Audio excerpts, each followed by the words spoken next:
ఓం శ్రీ గురుభ్యో నమః. శ్రీ శ్రీ శ్రీ యోగి రామానంద గురుపాదుకా పూజయామి. లలితా సహస్రనామ స్తోత్రంలోని శ్లోకాల్లో ఉన్నటువంటి నామాల యొక్క విశేషమైనటువంటి విశ్లేషణను గురించి మనము తెలుసుకునే ప్రయత్నం చేస్తాం. ముందుగా మొదటి శ్లోకము 2 పాదాలు అంటే శ్రీమాత శ్రీ మహారాజ్ఞి శ్రీమత్ సింహాసనేశ్వరి చిదగ్నికుండ సంభూత దేవకార్య సముద్యత. ఇందులో మొదటి పాదం వచ్చేసి శ్రీమాత శ్రీ మహారాజ్ఞి శ్రీమత్ సింహాసనేశ్వరి, రెండవ పాదము చిదగ్నికుండ సంభూత దేవకార్య సముద్యత. ఇప్పుడు మొదటి పాదంలోని నామాలు శ్రీమాత శ్రీ మహారాజ్ఞి శ్రీమత్ సింహాసనేశ్వరి. వీటి అర్థము, మా అమ్మ శ్రీమాత, మా అమ్మ లలిత పరాభట్టారిక, మా అమ్మ మహారాణులకు మహారాణి శ్రీ మహారాజ్ఞి, మా అమ్మ నా భావనామయ హృదయంలో ఉన్న సింహాసనంపై కూర్చుని ఉన్న శ్రీమత్ సింహాసనేశ్వరి అనే అర్థం వస్తుందన్నమాట. ఇక రెండవ పాదము చిదగ్నికుండ సంభూత దేవకార్య సముద్యత. దీని యొక్క అర్థము, మా అమ్మ లలితా పరాబ్జ పట్టారిక నాలో అంతరంగంలో జ్ఞానం తృష్ణని మధిస్తే పుట్టిన అగ్నికుండంలో నుండి వచ్చింది. దేవతలకు సంహరించడానికి అసాధ్యమైన రాక్షసులని వధించడం కోసమే వచ్చింది. ఇప్పుడు మొదటి పాదం అంటే శ్రీమాత శ్రీ మహారాజ్ఞి శ్రీమత్ సింహాసనేశ్వరి.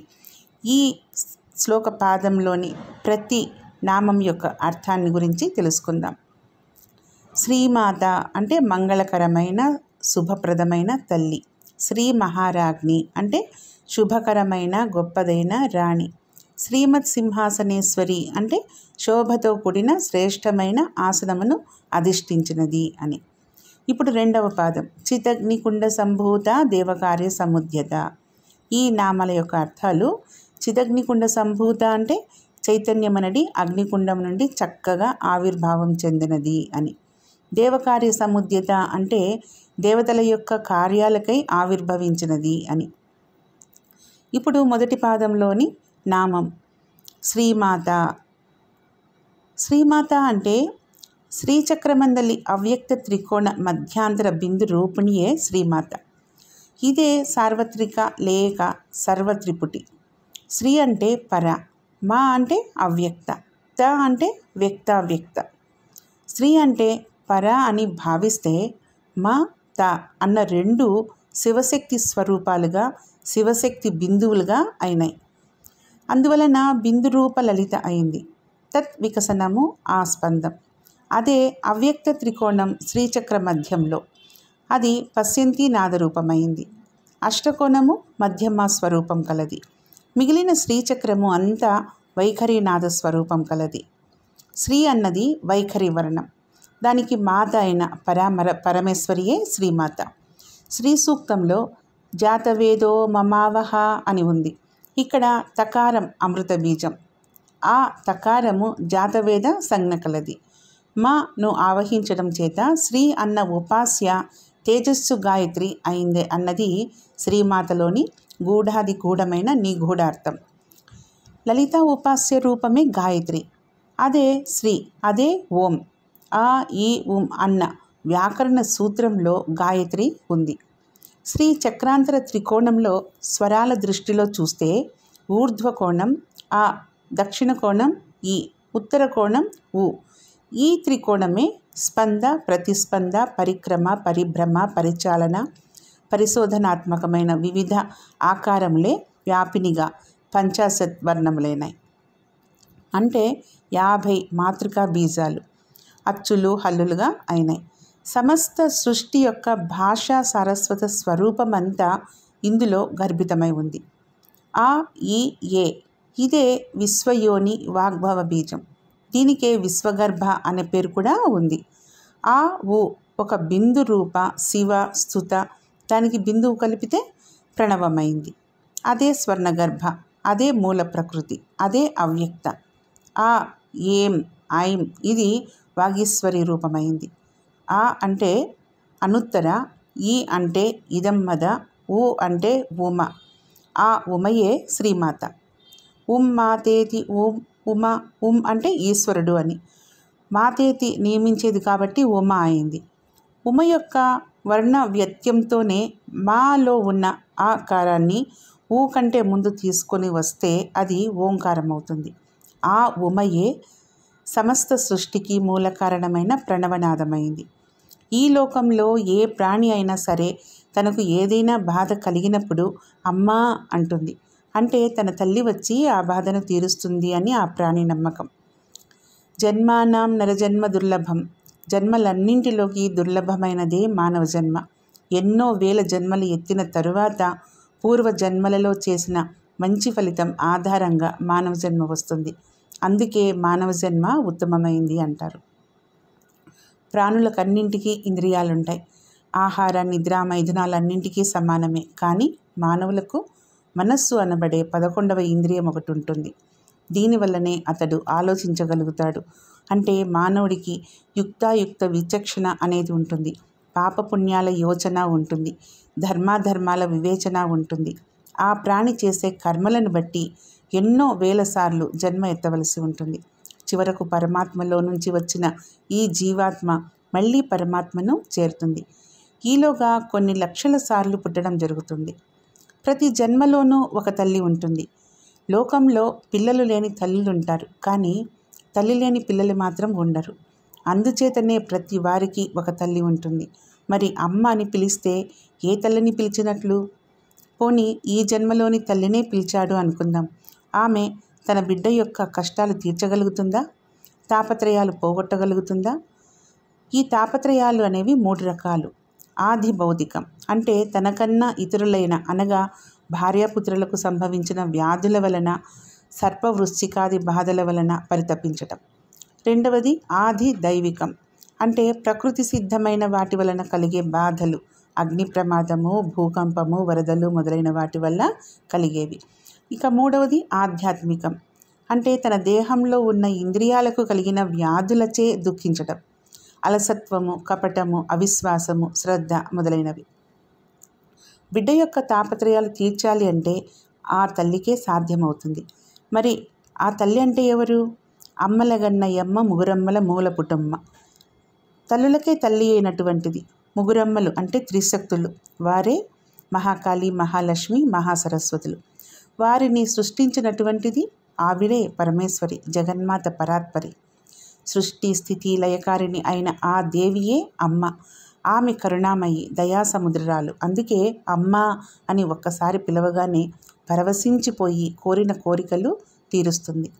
మరి శ్రీ అంటే ఏమిటి? శ్రీ అనేది గౌరవవాచకం, విశేషణం, గొప్పదైన అని అర్థం. శ్రీ అన లక్ష్మి, శ్రీ అన గారి, శ్రీ అన సరస్వతి. అంటే శ్రీ అంటే లక్ష్మి, సరస్వతి, పార్వతి అని అర్థం. కాబట్టి ఈ ముగ్గురికి మూల స్వరూపురాలు అయింది ఆమెయే సదాశివుని అర్థాంగి పరాశక్తి. దేవి భాగవతంలో త్రిమూర్తులు ఒక దివ్య విమానం ఎక్కి మణిద్వీపం చేరతారు. అక్కడ పరమేశ్వరి శ్రీచక్రం మీద కూర్చుని దర్శనమిస్తుంది. అప్పుడు బ్రహ్మదేవుడు, తల్లి నీవే పరమేశ్వరివా, నీవే పరబ్రహ్మవా, నీ తత్వాన్ని మాకు వివరించవలసింది అని అడుగుతాడు. అప్పుడు ఆ దేవి చెబుతుంది, నీటిలోని చల్లదనాన్ని నేనే, అగ్నిలోని వెచ్చదనాన్ని నేనే, సూర్యునిలోని తేజస్సును, చంద్రునిలోని మంచును నేనే. నేను లేని వస్తువు జగత్తులో ఏదీ లేదు. అంతదాకా ఎందుకు? మీ ముగ్గురు కూడా నేను లేకుండా ఏ పని చేయలేరు. శక్తితో కలిస్తేనే బ్రహ్మ లోకాలను సృష్టిస్తాడు, విష్ణువు లోకాలను రక్షిస్తాడు, రుద్రుడు సంహారం చేస్తాడు. కాబట్టి నేను లేనిది ఏదీ లేదు. చరాచర జగత్తంతా నేనే నిండి ఉన్నాను అని చెబుతుంది. ఆ పరమేశ్వరియే శ్రీమాత. ఆమె శక్తి స్వరూపిణి. ఆమె లేకుండా ఏ పని జరగదు. అందుకే శంకర భగవత్పాదుల వారు సౌందర్యలహరిలోని మొదటి శ్లోకంలో శివశక్త్యా యుక్తో యది భవతి శక్తః ప్రభవితుం నచేదేవం దేవో న ఖలు కుశల స్పందంతుమపి అతస్త్వామారాధ్యం హరిహర విరించాదిభిరపి ప్రణంతుం స్తోతుం వా కథ మకృత పుణ్య ప్రభవతి అని. ఓ భగవతి, సర్వమంగళ సహితుడగు శివుడు జగన్నిర్మాణ శక్తివైన నీతో కూడిననే ఈ జగత్తును సృష్టించడానికి సమర్థుడవుతాడు. అలా కాకపోతే అతడు కదలటానికి కూడా అశక్తుడు. కాబట్టి హరిహర బ్రహ్మాదులచే పూజించుటకు కానీ, నీకు నమస్కరించటానికి కానీ పూర్వపుణ్యం ఉండాలి కదా. అంటే త్రిమూర్తులను సృష్టించినది, వారి చేత పూజించబడేది అయిన ఆ పరదేవతయే శ్రీమాత.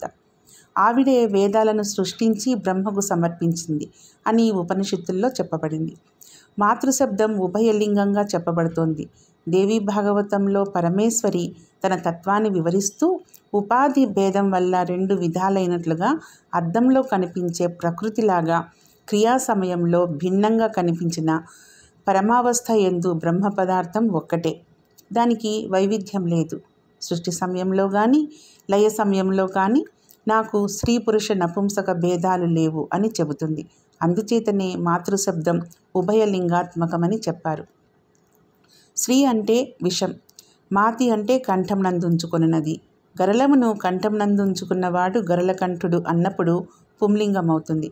మాత తల్లి అనే అర్థంలో స్త్రీలింగము అవుతుంది. ఇక్కడ మాతృశబ్దము చాలా గొప్పది. అందుకే దానికి ముందు శ్రీ అనే గౌరవవాచకం ఉంచడం జరిగింది. మాత అనే శబ్దము త్రిపుర సుందరినే తెలుపుతుంది. హసకలరడ అనే 6 అక్షరాలు బాలమంత్రం త్రిపుటిలో 3 అచ్చులతో కూడి ఉన్నాయి. ఆ 3 మాత అని చెప్పబడతాయి. ఇక్కడ హస్సకలరడైం, హసకలరడీం, హసకలరడౌలో చివర అచ్చులు ఐ, ఈ, జౌ. బాలమంత్రం ఐం క్లీం సౌహ్ ఇందులోని అచ్చులు మాతృకా బోధకాలని గుర్తించాలి. ఈ విషయాన్ని కాళిదాసు వ్రాసిన వపంచస్తవాలలో ఒకటైన లఘుస్తవంలోని 18వ శ్లోక వివరణలో చెప్పారు. ఆ శ్లోకం మాయా కుండలిని క్రియా మధుమతి కాళీ కళామాలిని మాతంగో విజయా జయా భగవతీ దేవి శివా శాంభవి శక్తి శృంకర వల్లభ త్రినయనా వాగ్వాదిని భైరవి త్రింకారి త్రిపుర పరా పరమయీ మాతా కుమారీత్యపి అని స్థావర జంగమాత్మకమైన ఈ జగత్తులో సర్వప్రాణులు ఎవరి వల్ల జన్మిస్తున్నాయో ఆవిడ మాత. ఎవ్వనిచే జనించు జగము ఎవ్వని లోపల నుండు లీనమై ఎవ్వని యందుండిందు పరమేశ్వరుడెవ్వడు మూల కారణం వెవ్వడనాది మధ్యలుయుడెవ్వడు సర్వము తానే అయిన వాడెవ్వడు. జగత్తులోని లోకాలన్నీ ఎవరి యందు లీనమై ఉన్నాయో, ఎవని వల్ల సృష్టి జరుగుతున్నదో, అంటే సృష్టి స్థితి లయాలకు కారణభూతుడెవరో, ఆది మధ్యాంతర హితుడెవరో, సర్వము తానే అయిన వాడెవరో అతడే మాత. సకల సద్గుణ సంపన్నురాలు పవిత్రమూర్తి అయిన ఆ తల్లి సుఖ సంపదలు భోగభాగ్యాలే కాదు, శ్రీరూపమైన అమృతతత్వాన్ని కూడా ప్రసాదిస్తుంది. యో బ్రహ్మాణి విధాతి పూర్వం, సృష్టికాలంలో బ్రహ్మదేవుడికి త్రయీ విద్యను ఉపదేశించింది. త్రయీ విద్య అంటే వేద విద్య. అవి ఋగ్ యజుర్ సామ వేదాలు. అంతేకాదు జీవికి ముక్తిని ప్రసాదిస్తుంది. అందుకే శ్రీమాత అని పిలువబడుతుంది. ఏ విషయాన్ని అయినా తెలుసుకోవాలని ఉన్నప్పటికీ జ్ఞాత, జ్ఞాతృ, జ్ఞేయము అనే 3 ఉండాలి. అంటే తెలుసుకునేవాడు, తెలుసుకునే శక్తి, తెలుసుకునే విషయం. ఈ మూడింటిని త్రిపుటి అంటారు. ఈ త్రిపుటికి అధిదేవత, త్రిభుజానికి అధిదేవత వ్యక్తావ్యక్త స్వరూపిణి అయిన బాలా త్రిపుర సుందరి శ్రీ అని చెప్పబడుతోంది. త్రికోణంలోనే బిందువు ఉంటుంది. ఆ బిందువులో పరమేశ్వరి ఉంటుంది. అందుకే ఆ దేవి బిందు మండలవాసిని అని పిలువబడుతోంది. ఆవిడే శ్రీమాత. పరమేశ్వరి నిరాకార నిర్గుణ స్వరూప. ఆమెకు రూపం లేదు, కానీ జగత్తంతా ఆమె స్వరూపమే. ఛాందోగ్యోపనిషత్తులో సత్యకామజాబాలికి ఒక ఆబోతు బ్రహ్మ 4 పాదాలుగా ఉంటుంది. అందులో మొదటి పాదం నేను చెబుతాను. 4 దిక్కులు ఆ పరబ్రహ్మ స్వరూపమే అంటుంది. 2వ పాదాన్ని అగ్నిదేవుడు చెబుతూ భూమి, ఆకాశం, సముద్రాలు, నదులు, పర్వతాలు అన్నీ బ్రహ్మ పదార్థంలోని అంతర్భాగాలే అంటాడు. 3వ పదాన్ని ఒక హంస చెబుతూ అన్ని పరబ్రహ్మలోని భాగాలే అంటుంది. 4వ పాదాన్ని ఒక నీటి పక్షి చెబుతూ ప్రాణం బ్రహ్మ, దృష్టి బ్రహ్మ, శ్రవణం బ్రహ్మ, మనస్సు బ్రహ్మ అంటుంది. అంటే జగత్తంతా పరమేశ్వర స్వరూపమే, అతడికి ఆది మధ్య అంతాలు లేవు అని. జగత్తులోని అగ్ని, సూర్యుడు, చంద్రుడు, విద్యుల్లతలు. దేవీ భాగవతంలోని 7వ స్కందంలో తారకాసురుని బాధలు పడలేక దేవతలంతా పరమేశ్వరుని ధ్యానిస్తారు. అప్పుడు చైత్రశుద్ధ నవమి శుక్రవారం వేదసమ్మతమైన పరంజ్యోతి వారి ఎదుట ప్రత్యక్షమైంది. ఆ రూపం ఎలా ఉందంటే కోటి సూర్య ప్రతీకాశం చంద్రకోటి సుశీతలం విద్యుత్కోటి సమానాభమరణం తత్సరం మహః నైవ చోర్ధ్వం న తిర్యక్ పన మధ్యే పరిజగ్బద్ధత్ ఆద్యంతరహితం తత్తు న హస్తాద్యంగ సంయుతం నచ శ్రీరూపమధవా నపుం రూప మదోభయం. కొన్ని వేల కోట్ల సూర్యుల యొక్క కాంతులతో, కోట్ల కొలది చంద్రుల చల్లదనంతో, కొన్ని కోట్ల మెరుపులు ఒక్కసారి వచ్చినట్లుగా ఒక్కసారి తలుక్కున మెరిసింది. అది కోటి పాగసాగగా అది అరుణారుణ కాంతులు వెదజల్లుతోంది. దానికి పైన, క్రింద, నడుమ, అడ్డము అనేవి ఏవీ లేవు. ఆద్యంతాలు లేవు. కాలు చేతులు లేవు. స్త్రీ పురుష నపుంసక భేదాలు లేవు. అది పరమేశ్వరి స్వరూపం. ఆవిడ శ్రీమాత. అందుకే ఆవిడను చెప్పేటప్పుడు అన్ని రూపులు నీ రూపమైన వాడ, ఆది మధ్యాంతములు లేక అలరువాడ అని చెప్పడం జరుగుతుంది. ఆ దేవి ఆత్రత్రాణ పరాయణ, బిడ్డల కోరికలు తీర్చేది, వారిని సన్మార్గంలో నడిపించేది. కాబట్టే ఆవిడ శ్రీమాత అనబడుతోంది. అందుచేతనే దుర్వాసుడు తన శ్రీదేవి మహంస్థిలో శ్రీమాత స్థిపురే పరాత్సరతరే దేవి త్రిలోకి అంటాడు. లోకంలోని ప్రాణులకు మాత అని పిలిపించుకునే అధికారం ఉంది. ఆ పరమేశ్వరి సర్వులకు మాత, లోకాలన్నింటికీ మాత. అందుకని శ్రీమాత అనబడుతోంది. ఈ నామంలో దేవి సృష్టి స్వరూపిణి. తర్వాత శ్రీ మహారాజ్ఞి నామం యొక్క అర్థం, విశేషమైనటువంటి విశ్లేషణ అన్నమాట. మానవులలో శ్రేష్ఠుడు, మానవులను రక్షించేవాడు, అధిపతి, రాజు, పృథ్వీపతి. రాజుల్లోకెల్లా శ్రేష్ఠుడు మహారాజు. అలాగే లోకాలను పాలించున్నది మహారాణి, మహారాజ్ఞి. ఇక్కడ మహారాజ్ఞి అనే పదానికి శ్రీ అనే విశేషణం కూడా వాడటం జరిగింది. శ్రీ అంటే శ్రేష్టమైంది. రాజులలోకి శ్రేష్టమైన వాడు మహారాజు. మహారాజులకి శ్రేష్టమైన వాడు లేదా మహారాణులకి శ్రేష్టమైనది అంటే అంతకన్నా ఎక్కువైన వారు కానీ అదుపులు కానీ లేనటువంటి వారు. ఉత్తమమైన పాలకురాలు, పాలకులందరిలోకి ఉత్తమోత్తమైనది. దేవీ భాగవతంలో పరమేశ్వరు ఉండే మణిద్వీపాన్ని వివరిస్తూ చింతామణి గృహంలో 1000 స్తంభాలు కలిగిన మంటపాలు 4 ఉంటాయి. సహస్ర స్తంభ సంయుక్తాశ్చత్వారస్తే ఘమంటపాః శృంగారమంటపశ్రైకో ముక్తిమంటప ఏవచ జ్ఞానమంటప సంజ్ఞస్తు తృతీయః పరికీర్తితః ఏకాంతమంటపశ్చైవ చతుర్థః పరికీర్తితః. అంటే శృంగార మంటపము, జ్ఞాన మండపము, ముక్తి మండపము, ఏకాంత మండపం ఇవన్నీ కూడా పరిమళాలతోనూ ధూపాలతోనూ విరాజులుతూ ఉంటాయి.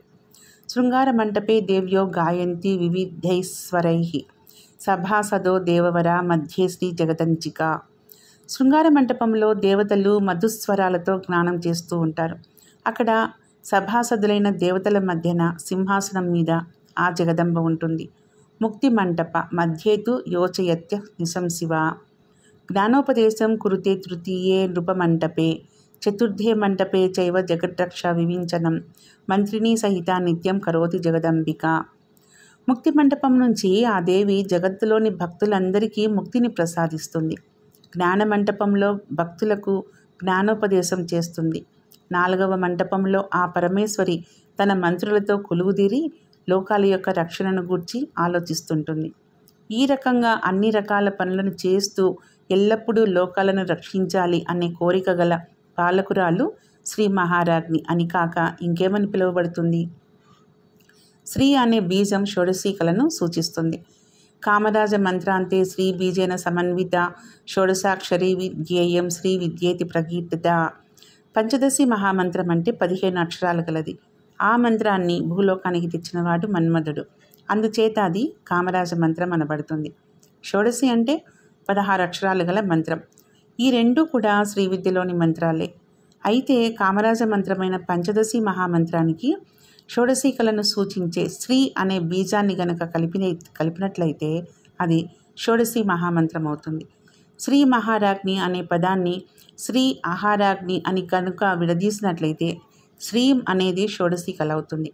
ఇక్కడ అకారము ప్రకాశాంశ పరమేశ్వర స్వరూపం, హకారము విమర్శాంశ పరమేశ్వరి స్వరూపం. కాగా రాజ్ఞి అనేది మహారాజ్ఞి మంత్రమైన పంచాక్షరిగా చెప్పబడుతోంది. యాని జాతాని జీవంతి, ప్రభవించిన వారిని పాలించున్నది. లోకాలు సజావుగా నడవడానికి ఉన్నవి 3 శక్తులు లేదా 3 కార్యాలు. అవే సృష్టి, స్థితి, లయాలు. వీటిలో రెండవది లోకాలను పాలించేటటువంటి స్థితి శక్తి, సర్వజగాలను పరిపాలించేటటువంటి విష్ణు శక్తి, మహాసామ్రాజ్య లక్ష్మి, భువనేశ్వరి స్వరూపిణి, మహత్తులలో మహత్తు అయిన ఆత్మ స్వయం ప్రకాశం కలది. అంటే ఏ విధమైన సాయం లేకుండానే ప్రకాశించేది. తాను ప్రకాశిస్తూ ఇతరులను ప్రకాశింపచేసేది. అంతరంగంలో బుద్ధిని ప్రకాశింపచేసేది. అటువంటి ప్రకాశ శక్తియే మహారాజ్ఞి అనబడుతుంది. ఈ ప్రపంచంలో నవగ్రహాలు, పంచభూతాలు, తన్మాత్రలు, దిక్పాలకులు, గతులు తప్పకుండా ఎవరి ధర్మాలు వారు నెరవేరుస్తున్నారు. అంటే ఆ రకంగా వాళ్ళని పాలించటం సామాన్యమైన విషయం కాదు. ఈ బాధ్యతను నిర్వర్తిస్తుంది కాబట్టే ఆ పరమేశ్వరి శ్రీ మహారాజ్ఞి అనబడుతుంది. ఉపనిషత్తుల్లో చెప్పినట్లుగా పరబ్రహ్మ ఉన్నాడు కాబట్టే గాలి సక్రమంగా వీస్తోంది, ఎండలు సరిగా కాస్తున్నాయి, పంచభూతాలు వాటి పనులను సక్రమంగా నిర్వర్తిస్తున్నాయి, దిక్పాలకులు దిక్కులను సరిగా పాలిస్తున్నారు. అటువంటి పరబ్రహ్మ స్వరూపమే ఆ పరమేశ్వరి. కేనోపనిషత్తులో ఈ విధంగా ఉంది. ఒకసారి దేవదానవ సంగ్రామం మహాభీకరంగా జరిగింది. అందులో దేవతలు విజయం సాధించారు. ఆ విజయము తమ వల్లనే సాధించబడింది అని, ఆ విజయానికి కారణం తామేనని దేవతలలో ప్రతివారు గర్వంతో విరవీగిపోసాగారు. దీనికంతటికీ కారణమైన పరబ్రహ్మను మాత్రం మర్చిపోయారు. విజయోత్సాహంతో దేవతలంతా సభ తీర్చారు. అందులో ఎవరి ప్రతాపాన్ని వాళ్ళు చెప్పుకోవడం మొదలుపెట్టారు. ముందుగా అగ్నిదేవుడు తాను అగ్నిజ్వాలను ప్రజ్వలింపచేస్తుంటే రాక్షసులందరూ ఆ అగ్ని కీలలలో పడి మలమల మాడి భస్మమైపోయారు. అందుచేతనే రాక్షసుల మీద విజయం సాధించటం తేలికైంది అన్నాడు. వాయుదేవుడు లేచి తాను చండ ప్రచండంగా గాలులు వీస్తుంటే వాటికి తట్టుకోలేక రాక్షసులు ఎండుటాకుల్లాగా ఎగిరిపోయారు. అందుచేతనే విజయం తేలికైంది అన్నాడు. ఈ రకంగా దేవతలంతా తమ పరాక్రమాన్ని గురించి వివరిస్తున్నారు. బ్రహ్మతత్వం ఇదంతా గమనిస్తోంది. జ్ఞానులైన దేవతలు కూడా అజ్ఞానంలో పడిపోతున్నారు. వారి అహంకారాన్ని పోగొట్టాలి. అనుకున్నదే తడుగా వారి ఎదురుగా భయంకరమైన యక్షరూపంలో ప్రత్యక్షమైంది. చూశారు దేవతలు. ఆ రూపమేంటో వారికి అర్థం కాలేదు. ఆ రూపాన్ని చూసి భయపడ్డారు. ఏం చెయ్యాలో పాలుపోలేదు వారికి. భయంకరమైన యుద్ధంలో రాక్షసులను తన అగ్నిజ్వాలలతో కాల్చివేశానని చెప్పినవాడు అగ్నిదేవుడు. అందుకని దేవతలంతా అగ్నిని సమీపించి, ఓ అగ్నిదేవా, నువ్వెళ్ళి ఆ భయంకరమైన తత్వం ఏంటో తెలుసుకొనిరా అన్నారు. సరే అని బయలుదేరాడు అగ్నిదేవుడు. ఆ తత్వాన్ని సమీపించాడు. భూతం లాంటి ఆ తత్వం అగ్నిదేవుని చూసి అడిగింది, ఎవరు నువ్వు అని. నేను అగ్నిదేవుడను. లోకంలో అందరూ నన్ను జాతవేదుడు అంటారు అని అన్నాడు అగ్ని. అయితే నీ శక్తి ఏంటి? లోకంలో ఏ వస్తువైనా సరే క్షణంలో కాల్చి బూడిద చేస్తాను అన్నాడు. అంత గొప్పవాడివా? అయితే ఈ గడ్డిపోచను దగ్ధం చెయ్యి అంటూ ఒక గడ్డి పరకను అక్కడ ఉంచింది ఆ తత్వం. ఆ గడ్డి పరకను చూసి చాలా తేలిక భావంతో మంటలు సృష్టించాడు అగ్నిదేవుడు. గడ్డి పరక కాల్లేదు. భయంకరమైన అగ్నిశిఖలు సృష్టించాడు. లాభం లేకపోయింది. అగ్నిదేవుడు వెనక్కి తిరిగి దేవతల వద్దకు వెళ్ళి, ఆ తత్వం ఏంటో నాకు పాలుపోలేదు అన్నాడు. అప్పుడు దేవతలందరూ కూడా వాయువును సమీపించి, దేవా, నువ్వు చాలా గొప్పవాడివి కదా, నువ్వు తెలుసుకొనిరా అని పంపారు. ఆ తత్వాన్ని సమీపించాడు వాయువు. పూర్వంలాగానే ఆ తత్వం అడిగింది, ఎవరు నువ్వు? నేను వాయుదేవుడను. ఆకాశంలో సంచరిస్తూ ఉంటాను కాబట్టి మాతరిస్వుడు అంటారు. నీ శక్తి ఏమిటి? ఈ లోకంలో ఏ వస్తువైనా సరే నా యొక్క గాలులతో ఎగిరికొట్టగలను అని. అయితే ఈ గడ్డి పరకను ఎగరగొట్టు అంటూ ఇదివరకటి గడ్డి పరకనే చూపించింది ఆ తత్వం. వాయుదేవుడు తన బలాన్నంతా కూడా తీసుకొని భయంకరమైన గాలులు వీచాడు. గడ్డిపోచ కదలలేదు. వచ్చిందారే వెనక్కు వెళ్ళి దేవతలతో, నాకు అర్థం కావడం లేదు అని చెప్పాడు. అప్పుడు దేవతలందరూ తమ ప్రభువైన ఇంద్రుడి దగ్గరకు వెళ్ళి అతనికి జరిగిన సంగతంతా వివరించి, దేవేంద్ర, ఆ విచిత్రమైన తత్వం ఏంటో నువ్వైనా కనుక్కోవలసింది అన్నారు. సరే అంటూ బయలుదేరాడు ఇంద్రుడు. ఆ తత్వాన్ని సమీపించాడు. అప్పుడు అక్కడున్న తత్వం మాయమైపోయింది. దాని స్థానంలో మహాసౌందర్య రాశి అయిన ఒక స్త్రీమూర్తి కనిపించింది. ఆమె హిమవంతుని కుమార్తె హైమవతి. ఆమెను ఉమాదేవి అని కూడా అంటారు. ఆశ్చర్యంగా చూశాడు ఇంద్రుడు. అమ్మా, దేవతలనందరినీ భయభ్రాంతుల్ని చేసిన ఆ తత్వం ఏమిటి అన్నాడు. ఆ శక్తియే బ్రహ్మము. నాకు బ్రహ్మకు తేడా లేదు, ఇద్దరం ఒకటే అని ఉమాదేవి సమాధానం చెప్పింది. ఆ తరువాత, ఓ దేవేంద్ర, పరబ్రహ్మ వల్లనే మీరు అసురుల మీద విజయం పొందారు. మీ గొప్పతనానికి కారణం బ్రహ్మం. మీ అల్పబుద్ధి వల్ల మీకు కనిపించిన బ్రహ్మాన్ని గుర్తించలేకపోయారు అని చెప్పింది. నిరాకారుడు నిర్గుణ స్వరూపుడు అయిన పరబ్రహ్మ ఒక ఆకారం పొందితే అదే పరమేశ్వరి. బిందు రూపుడైన పరబ్రహ్మ నుంచి కొంత శక్తి బయటకు వచ్చింది. ఆ శక్తే పరమేశ్వరి. శక్తి త్రికోణాకారంగా ఉంటుంది. అదే యోని. దాని నుంచే జగత్తంతా ఆవిర్భవించింది. అదే శ్రీచక్రంలోని త్రికోణం. పరమేశ్వరుని వల్లనే ఈ జగత్తు ప్రవర్లిల్లుతుంది. పరమేశ్వరునికి ప్రతి రూపం పరమేశ్వరి. అందుచేతనే ఆమె శ్రీ మహారాజ్ఞి. చరాచర జగత్తులోని ప్రాణకోటికంతటికీ కూడా యుక్తాయుక్త విచక్షణ జ్ఞానాన్ని ప్రసాదిస్తుంది. వారి కర్మలను అనుసరించి భవిష్య జన్మలు ప్రసాదిస్తుంది. మానవులు చేసే పాపపుణ్యాలు విచారించటానికి లౌకిక న్యాయస్థానాలు చాలు. వీటిని విచారించటం ఆ పరమేశ్వరునికే సాధ్యపడుతుంది. ఈ రకంగా వారి పాపపుణ్యాలను విచారించి వారికి మరుజన్మ ప్రసాదించి ధర్మాన్ని లోకాలను రక్షిస్తుంది. కాబట్టే ఆవిడ శ్రీ మహారాజ్ఞి అని పిలువబడుతుంది. ఈ సమస్త సృష్టిని పాలించు మహారాణి కనుక ఈ తల్లిని శ్రీ మహారాజ్ఞి అన్న నామంతో పిలుస్తారు. శ్రీ మహారాజ్ఞి పదమును శ్రీ ఆ హ రాజ్ఞ అని గ్రహించిన శ్రీ షోడశ కలగాను, ఆ పరతత్వముగాను, హ అందుండి వెలువడిన వెలుగుగాను, రాజ్ఞ మాయకు అధిదేవతగాను తెలియచున్నది. శ్రీ విద్యలో పరమ రహస్యమైన షోడశాక్షరి మంత్రం నందు శ్రీ అనునది మొదటి అక్షరం. అర్హత గల శిష్యులకు మటుకే సద్గురువు నుండి ఉపదేశం పొందగలరు.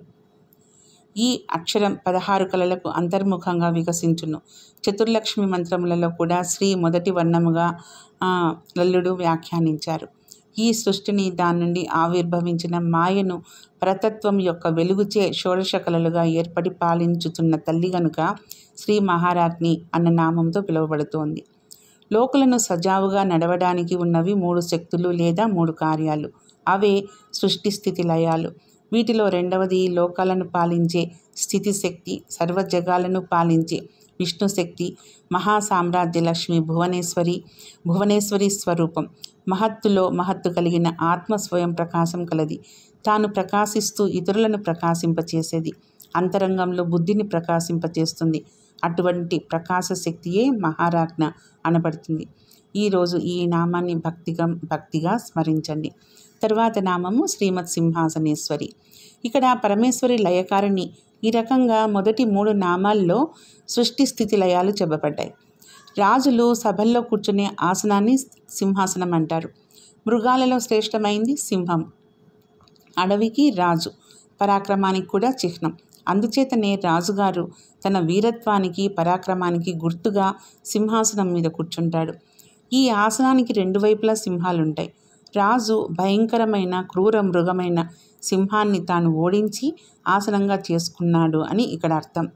అటువంటి సింహాసనం ఆసనంగా కలది ఆ పరమేశ్వరి. దేవీ పురాణంలో మహిష్మతి అనే గంధర్వ కాంత శాపవసాన మహిషిగా జన్మించింది. ఆ మహిషికి రంభుడు అనే రాక్షసుడికి జన్మించినవాడు మహిషాసురుడు. అతడు ముల్లోకాలను జయించాడు. దేవతలందరూ విష్ణువును శరణుజొచ్చారు. అప్పుడు అందరి దేవతల యొక్క అంశలతో తేజోరాశి అయిన స్త్రీమూర్తి ఉద్భవించింది. ఆవిడే పరమేశ్వరి. ఆవిడకు దేవతలందరూ తమ తమ శక్తులను ఇచ్చారు. ఆ సమయంలో హిమవాన్ వాహనం సింహం రత్నాన్ని వివిధానిచ. హిమవంతుడు ఆ దేవికి వాహనంగా ఒక సింహాన్ని వివిధ రకాలైన రత్నాలను ఇచ్చాడు. ఆ సింహం మీద ఎక్కి దేవి మహిషాసుర సంహారం చేసింది. అందుచేతనే ఆమె సింహాసనేశ్వరి అని చెప్పబడింది. సింహాసనం అనే పేరు గల 8 మంత్రాలు చైతన్య జయ భైరవి దగ్గర నుండి సంపత్ప్రదా భైరవి దాకా ఉన్నాయి. వీటిలో మొదటి 6 మంత్రాలు 3 జతలుగాను, తర్వాత ఒక్కొక్కటిగాను మొత్తం 5 దిక్కులందు 5 సింహాసనములు గలది ఆ పరమేశ్వరి అని జ్ఞానార్థవ తంత్రంలో చెప్పబడింది. పరమేశ్వరి 5 సింహాసనాలు ఏ విధంగా ఎక్కిందో శివుడు పార్వతికి వివరిస్తున్నాడు. ఓ దేవి, సృష్టికర్త అయిన బ్రహ్మ నిశ్చితనుడుగా ఉన్నప్పుడు పరమేశ్వరిని ధ్యానించి సృష్టికర్త అయినాడు. ఆ తర్వాత ఇంద్రుడు బ్రహ్మను గురించి తపస్సు చేసి పూర్వ దిక్పాలకుడైనాడు. అప్పుడు ఆ త్రిపుర సుందరి పూర్వ సింహాసనాన్ని అధిష్ఠించింది. యముడు బ్రహ్మను గురించి తపస్సు చేసి దక్షిణ దిక్కుకు అధిపతి అయినాడు.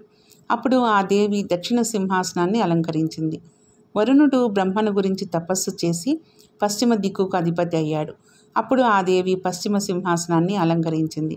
కుబేరుడు బ్రహ్మను మెప్పించి ఉత్తర దిక్కుకు అధిపతి అయ్యాడు. అప్పుడు ఆ దేవి ఉత్తర సింహాసనాన్ని అధిష్ఠించింది. బ్రహ్మ సృష్టికర్త కాగానే ఆ దేవి ఊర్ధ్వ దిక్కున ఉన్న సింహాసనం అధిష్ఠించింది. ఈ రకంగా 5 దిక్కుల యందున్న సింహాసనాలను ఆ దేవి అధిష్ఠించింది. అందుకే ఆమె సింహాసనేశ్వరి అనబడుతోంది. ఆ దేవి అధిష్ఠించింది ఒక ఒట్టి సింహాసనం కాదు, మహాసింహాసనం. శ్రీమత్ అంటే గొప్పదైనటువంటి అని అర్థం. మామూలుగా సింహాసనానికి 4 కాళ్ళుంటాయి. కానీ దేవతలు కూర్చునే సింహాసనానికి మధ్యన ఇంకొక కాలు ఉంటుంది. ఈ రకంగా 5 కాళ్ళుంటాయి. అందుకే దాన్ని శ్రీమత్ సింహాసనము అంటారు. త్రిపుర సుందరి పంచాసనాసీన. పంచాసనాలంటే పంచప్రణవాసనం. శ్రీం, హ్రీం, క్లీం, ఐం, సౌహ్ అనేవి పంచప్రణవాలు. వాటినే శక్తి ప్రణవాలు అంటారు. షోడశి మహామంత్రంలో ఈ ప్రణవాలను చెప్పడం జరుగుతుంది. ఈ ప్రణవాల మీద మంత్రరూపంలో ఆ దేవి ఉంటుంది.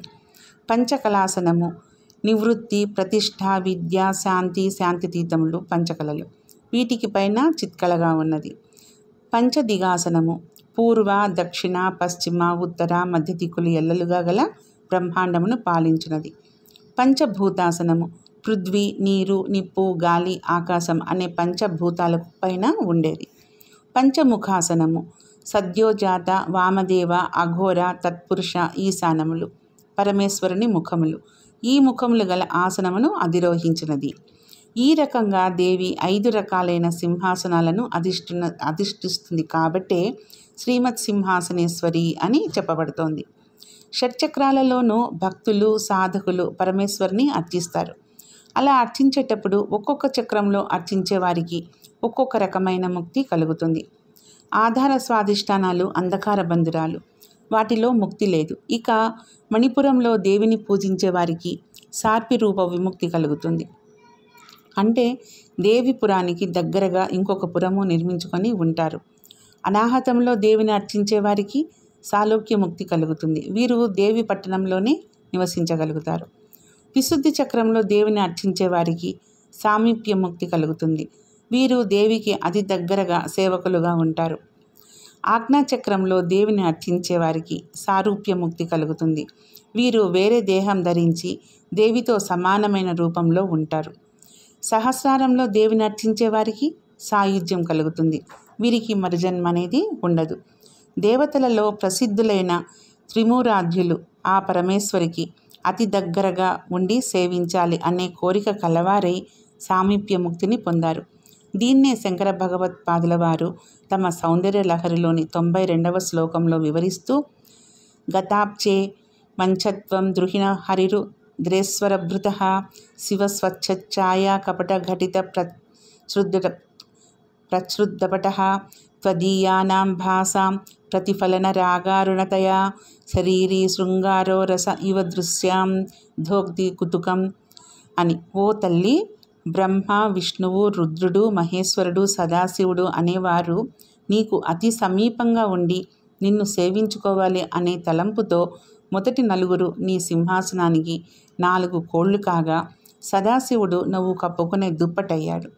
అటువంటి పంచబ్రహ్మలు పరమేశ్వరి సింహాసనానికి కోళ్లుగా ఉన్నారు. కాబట్టి ఆ దేవి శ్రీమత్ సింహాసనేశ్వరి అనబడుతోంది.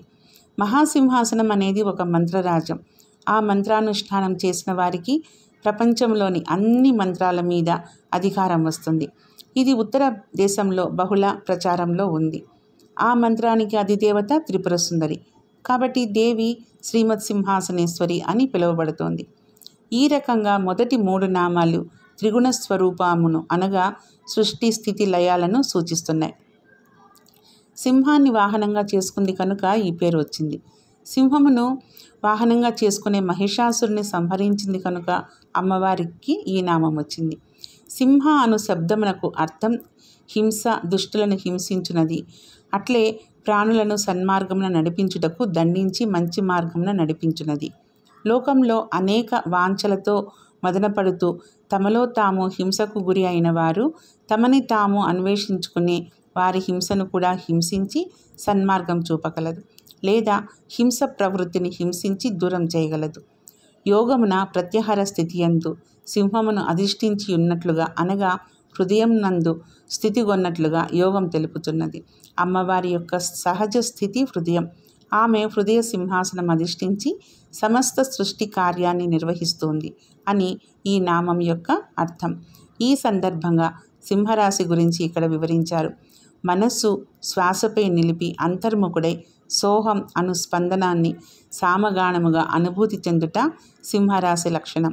హృదయం అను గృహంలో నిరంతరము ఈ గానమునందు అనురక్తి చెంది ఉండువారు ఆధ్యాత్మిక సింహములు అని పిలువబడతారు. హృదయ భాగము సింహరాశికి సంబంధించినదే. మానవుడు ధ్యానంలో హృదయస్థానం చేరినప్పుడు హృదయ సింహాసనం అధిష్ఠించదరని శాస్త్రం చెప్తూ ఉంది. అనాహత చక్రము సింహరాశికి సంబంధించిందే. అక్కడ అనాహతం కాక వ్యక్తమగుచున్న ప్రణవమును అనుభవింతురుగాక అనాహత అనిరి. అట్లు అనాహత శబ్దమును అధిష్ఠించింది కనుక దేవి సింహాసనాసీన అని కూడా పిలువబడుతుంది. సింహాసనాన్ని అధిష్ఠించిన వారు మట్టుకే మహిషాసురుని వధించగలరు. మానవత్వం మరిచి పశువుల కన్నా హీనంగా వివేకము, జాలి, కరుణ లేకుండా హింసగుణము ఉన్నవారు, రాక్షస స్వభావం ఉన్నవారు కాబట్టి అట్టివారు మహిషాసురుని లాంటి దున్నపోతుతో సమానం. యమ నియమములు, ప్రాణాయామములు సాధన చేస్తూ సత్ప్రవర్తనతో జీవిత పయనం చేయువారు ఈ మహిష గుణమును సంహరించిన వారి హృదయ సింహాసనము దేవి అధిష్ఠించగలదు. జీవితకాలం అలానే నియమముతో జీవించుట కొరకు, క్రమశిక్షణ కొరకు సమస్త దేవతారాధన, యజ్ఞాలు, యాగాలు, దాన ధర్మాలు ఇవన్నీ మనలోని దుర్గుణాలను సంహరించుటకే.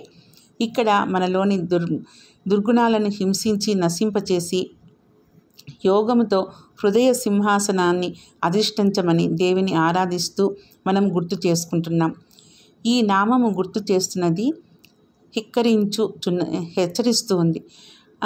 హంస, సింహ, సోహం, హంస అను ద్వయాక్షర మంత్రములు ఈ నామమునకు సంబంధించినవే కనుక తల్లిని ఈ నామంతో తలచి నమస్కరిస్తున్నాం. ఫలస్థుతి ఏమంటే ఈ నామ జపం వల్ల ఆ తల్లి మీ హృదయ సింహాసనం నందు ఆసీనురాలై సదా రక్షిస్తుంది. మనలోని దుర్గుణాలను సంహరిస్తుంది. మన పట్ల ఎవరైనా దుర్బుద్ధితో చెడు ఆలోచన చేసినా మనల్ని రక్షిస్తుంది. మనలోని కోపాన్ని తగ్గించి క్షమాగుణం అలవాటవుతుంది. ధైర్యం పెరుగుతుంది. మీ పట్ల మీకు ఆత్మవిశ్వాసం, నమ్మకం కలుగుతుంది. మిమ్మల్ని మీరు గౌరవించుకుంటే అందరి చేత గౌరవించబడతారు. మిమ్మల్ని మీరు గౌరవించుకోవడం అంటే ఆత్మాభిమానంతో బతకటం. ఆ విశ్వాసాన్ని మనలో ఈ తల్లి ఈ నామధ్యేయం స్మరించడం ద్వారా సాధ్యపడుతుంది. ఇక రెండవ పాదంలోని ప్రతినామం యొక్క అర్థం ఇప్పుడు తెలుసుకుందాం. రెండవ పాదం చిదగ్నికుండ సంభూత. చిత్ అంటే జ్ఞానం, అదే అగ్నికుండం. అజ్ఞానానికి చిహ్నమైన తమోగుణానికి విరోధి. అవిద్య, అజ్ఞానాలను తొలగించేదే పరబ్రహ్మ. చిత్ అంటే జ్ఞానాగ్ని.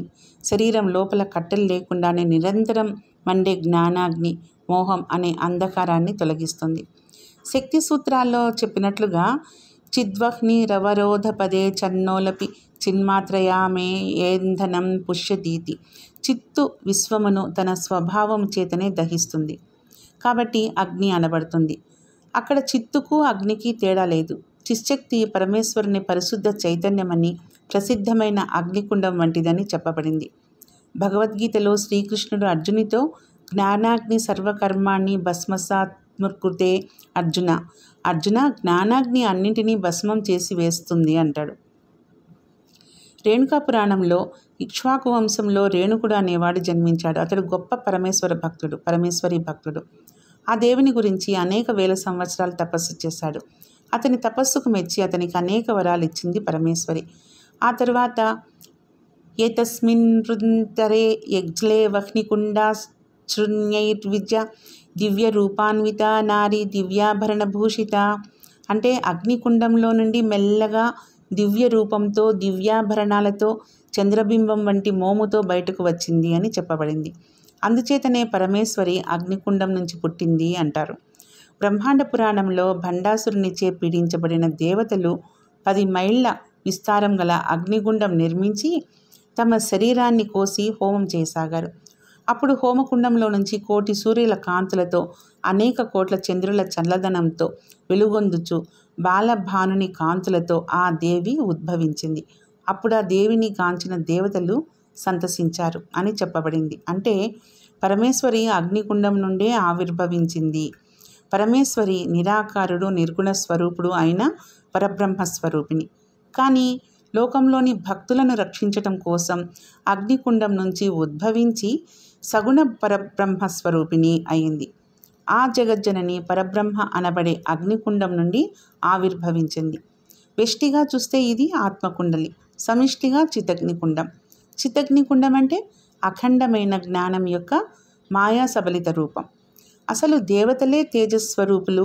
అనంతమైన తేజస్సు గల పరమేశ్వరి చితగ్నికుండ సంభూత.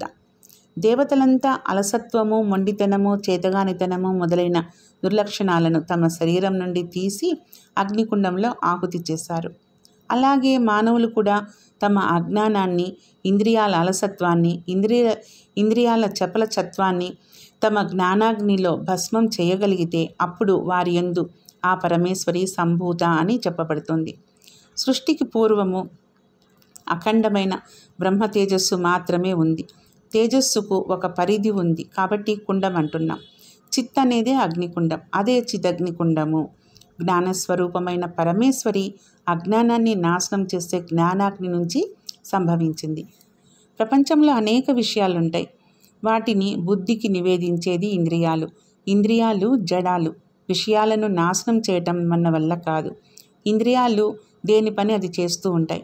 ఒకదాని పని ఇంకొకటి చేయలేదు. అంటే వినే చెవులు ఆ శక్తితో చూడలేవు. కాబట్టి ఏ ఇంద్రియానికి ఆ ఇంద్రియానికి చిదగ్ని వేరుగా ఉంటుంది. పిండాండంలాగానే చిదగ్నులు కూడా చాలా రకాలుగా ఉన్నాయి. ఈ రకంగా ప్రపంచంలో ఉన్న అనంత జ్ఞానాగ్ని సముదాయమే చిదగ్నికుండం. ఈ రకంగా పరమేశ్వరి చిదగ్నికుండ సంభూత అని పిలువబడుతోంది. స్వయంభువ మనువు కాలంలో అమ్మవారు జ్ఞానం లేక పరబ్రహ్మం అనబడే అగ్నికుండం నుండి పుట్టిందని బ్రహ్మాండ పురాణం చెప్తోంది. ఈ అమ్మవారికి ఒకటి ప్రకృతి అనబడే స్త్రీ రూపం, రెండవది ప్రాజాపత్య పురుషుడు అనబడే పురుష రూపాలు ఉన్నాయి. యజ్ఞాలలో పురుష రూపంతో ప్రత్యక్ష సంతానాన్ని ప్రసాదించే పాయస పాత్రనిచ్చే రూపం ఈ రెండవ రూపమే. దశరథునికి పుత్రకామేష్టి యాగంలో ప్రత్యక్షమైన రూపం ఇదే.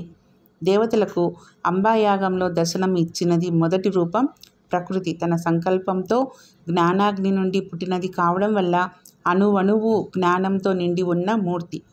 ఆ ప్రణమౌత్ సర్వపవ సువర్ణ అంటోంది వేదం. అనగా నఖసిక పర్యంతరం అమ్మవారు సువర్ణమూర్తి. సు అంటే మంచి, వర్ణం అంటే అక్షరం. అమ్మవారు పవిత్రమైన అక్షర స్వరూపిణి. ఓంకారం ఆ మొదలుకొని హా వరకు అన్ని అక్షరాలు అమ్మవారే. ఈ నామం చాలా శక్తివంతమైన నామం. మంత్రప్రయోగం దాని ఫలితం. ఓం చిదగ్నికుండ సంభూతాయే నమః అనబడే మంత్రాన్ని నిత్యం 27 సార్లు జపిస్తే జ్ఞానం లభిస్తుంది, తెలివితేటలు పెరుగుతాయి. ఈ మంత్రాన్ని 5 లక్షల సార్లు తన జీవితంలో జపిస్తే వాడు సప్తరుల స్థాయిలో చేరుతాడు. చిన్నపిల్లలకు ఈ మంత్రం ఉపదేశం చేసి వారి చేత రోజుకి 108 చొప్పున 41 రోజులు జపం చేయిస్తే విద్యావంతులవుతారు. జ్ఞాపక శక్తి బొత్తిగా లేని వారికి 90 రోజులు చేయమనండి. రోజుకి 108 చొప్పున. ఆపై అసాధారణ ధారణ రాకపోతే అడగండి అంటాడు మార్కండేయ మహర్షి. విజ్ఞానాభివృద్ధిని పెంపొందించే మంత్రం ఇది. తర్వాత దేవకార్య సముద్యత అంటే దేవతల యొక్క కార్యములకై ఆవిర్భవించింది. దేవతల యొక్క కార్యములు పూర్తి చేయటం కోసం ఆ పరమేశ్వరి భూలోకంలో అవతరిస్తూ ఉంటుంది. మార్కండేయ పురాణంలో దేవానాం కార్యసిద్ధ్యర్థం ఆవిర్భవతి సాయద ఉత్పన్నేతి తథాలోకే సా నిత్యాప్యభిధీయతే. అంటే కాబట్టి ఆ పనులను రక్షించటం కోసం పరమేశ్వరుడు భూలోకంలో ఉద్భవిస్తూనే ఉంటాడు. అయితే నిరాకారుడు నిర్గుణ స్వరూపుడు అయిన పరబ్రహ్మ పుట్టడం ఏంటి అంటారు. పరబ్రహ్మకు పుట్టుక లేదు. కానీ భగవద్గీతలో చెప్పినట్లుగా యదా యదా హి ధర్మస్య గ్లానిర్భవతి భారత అభ్యుత్థానమధర్మస్య తదాత్మానం సృజామ్యహం. లోకంలో తన అవసరం ఎప్పుడు వస్తుందో అప్పుడు ఆ నిరాకారుడు సాకారుడుగా జన్మిస్తాడు. పరిత్రాణాయ సాధూనాం వినాశాయ చ దుష్కృతాం ధర్మ సంస్థాపనార్థాయ సంభవామి యుగే యుగే. దుష్ట శిక్షణార్థమై ఆత్రత్రాణాపరాయణుడైన శ్రీమన్నారాయణుడు ప్రతి యుగంలోనూ ఆవిర్భవిస్తూ ఉంటాడు.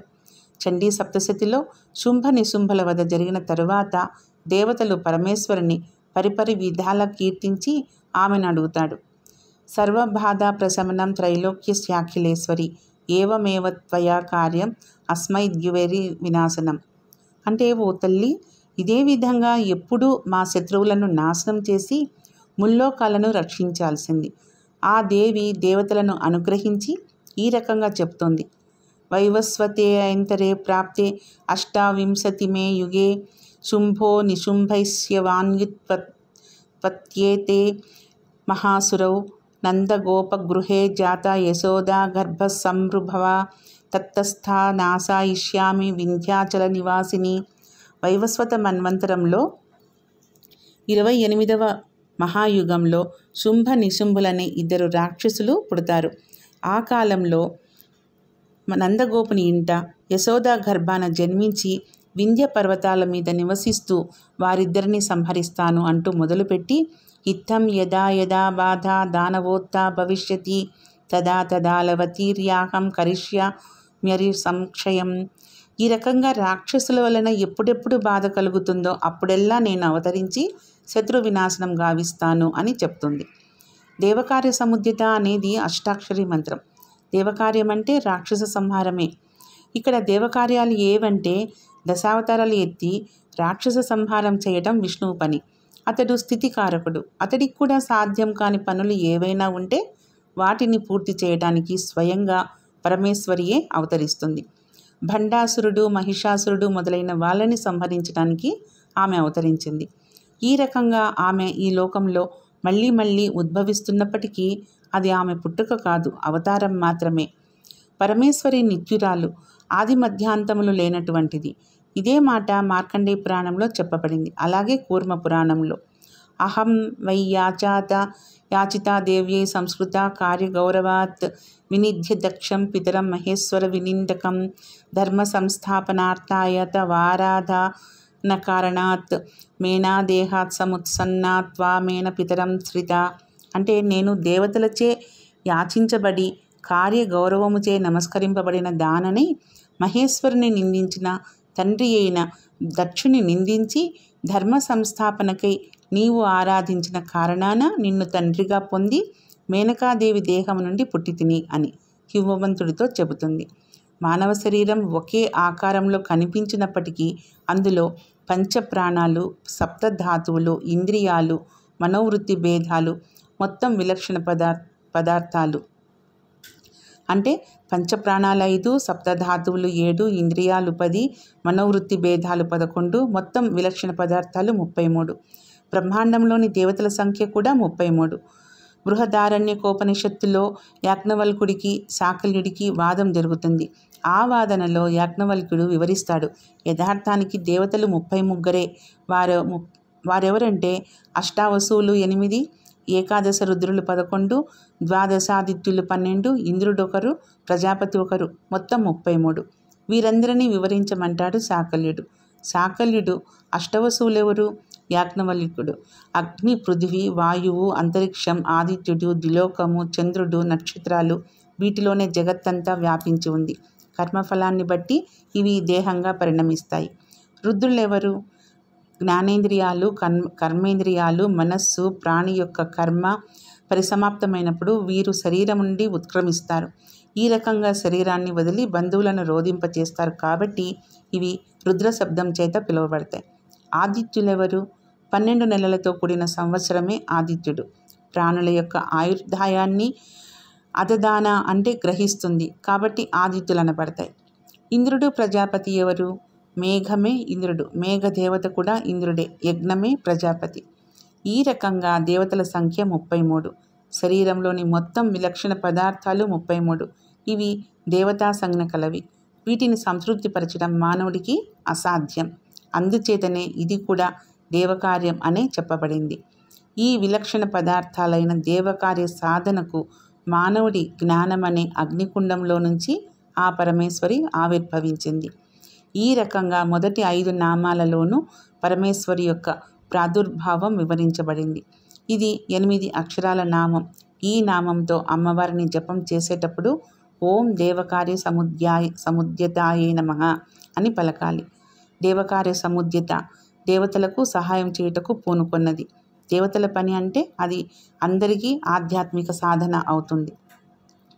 అంటే దేవతల యొక్క కార్యాలు పూర్తి చేయుట కోసం ఆ పరమేశ్వరి భూలోకంలో అవతరిస్తూ ఉంటుంది. కాబట్టి ఆ పనులన్నీ రక్షించటం కోసం పరమేశ్వరుడు భూలోకంలో ఉద్భవిస్తూనే ఉంటాడు. అయితే నిరాకారుడు నిర్గుణ స్వరూపుడు అయిన పరబ్రహ్మ పుట్టడం ఏంటి అంటారా?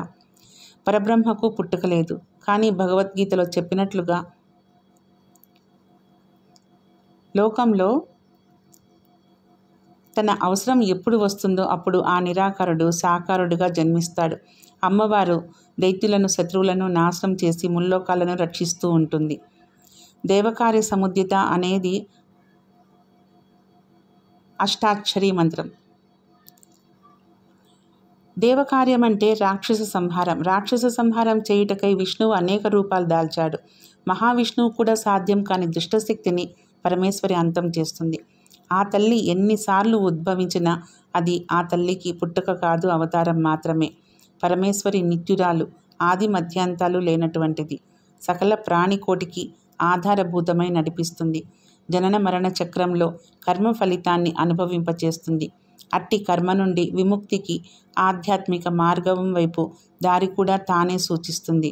అది మనం గ్రహించాలి. ఒక గురువు లభించాలి అన్నా, ఒక మంత్రం సిద్ధించాలి అన్నా అటువంటి దైవ కార్యాన్ని ఆ జగన్మాత పూనుకొని సహకరించాలి, అనుగ్రహించాలి. అలా ఆ తల్లి అనుజ్ఞ లభించాలి అంటే మనలో ఆ తపన మొదలు కావాలి. మన సంకల్పానికి మహాశక్తి ఉంటుంది. పదే పదే సంకల్పించడం వల్ల ఆ తల్లి అనుగ్రహించి ఆధ్యాత్మిక మార్గం వైపు దారి చూపిస్తుంది. ఇక్కడ ఒక విషయం గుర్తు చేసుకోవాలి. అడగనిదే అమ్మైనా పెట్టదు అన్న నానుడి ఇక్కడే మొదలైంది. నీవు కోరుకొనిదే నీకు ఆ దారి కనిపించదు. లలితానామ వివరణలో ప్రతి నామము మానవులను ఆధ్యాత్మికం వైపుకు నడిపించే సాధనా మార్గంగానే గుర్తించాలి. ఇటువంటి దైవ కార్యానికి అనుగ్రహించే తల్లిగా ఈ నామంలో తెలుసుకోవచ్చు. ఫలస్థుతి. విద్య నేర్చుకునే వారికి జ్ఞాపక శక్తి పెరుగుతుంది. విద్య వృత్తిలో రాణిస్తారు. మీరు చేసే పనిలో ఆటంకాలు వస్తున్నప్పుడు ఈ నామాన్ని జపించడం వల్ల ఆటంకాలు తొలగి విజయాన్ని సాధిస్తారు. ఈ నామాన్ని జపించడం వల్ల ఆ తల్లి మనకు ఆపదలు కలగకుండా రక్షిస్తుంది. దైవకార్యం అంటే ఒక్క రాక్షస సంహారమే కాదు, సృష్టి కార్యమందు కూడా దేవతలలో శక్తిగా ఆ పరాశక్తి నిర్వహిస్తోంది. రేపు ఇంకొక నామ వివరణ గురించి తెలుసుకుందాం. శ్రీ యోగి రామానంద నమః. శ్రీ గురుపాద రేణువు.